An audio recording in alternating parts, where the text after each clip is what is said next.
మామిడికాయ ముక్కలు 3 కిలోలు, పొడి 100 గ్రాములు జీలకర్ర పొడి మంచిగా కలపాలి. ఆవ పొడి, మెంతి పొడి, జీలకర్ర పొడి కలుపుకోవాలి. 300 గ్రాములు, 600 గ్రాముల ఉప్పు,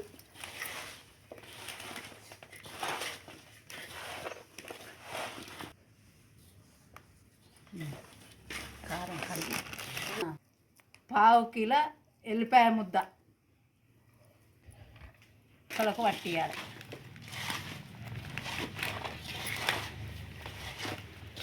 మూడు 300 గ్రాముల కారం మంచిగా కలుపుకోవాలి. కారం మంచిగా, మెంతి పొడి, ఆవ పొడి, జీలకర్ర పొడి మంచిగా అన్నిటికీ ఒక్కలకు కలిపేటట్టు కట్టుకునేటట్టు కలపాలి. నూనె కాలినాక ఆవాలు, జీలకర్ర, ఎల్లిపాయలు వేసి మంచిగా గోలినాక దించాలి. చల్లారినాక కలుపుకోవాలి. కిలోకు పావు కిలో నూనె, 3 కిలోలకు 3 పావు కిలోలు.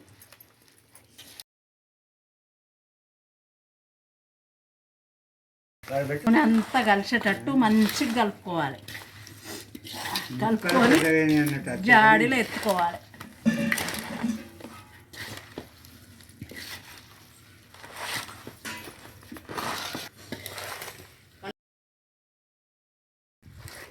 మంచిగా కలుపుకొని ఇక జాడీలోకి ఎత్తుకోవాలి. సూపర్ మామిడికాయ.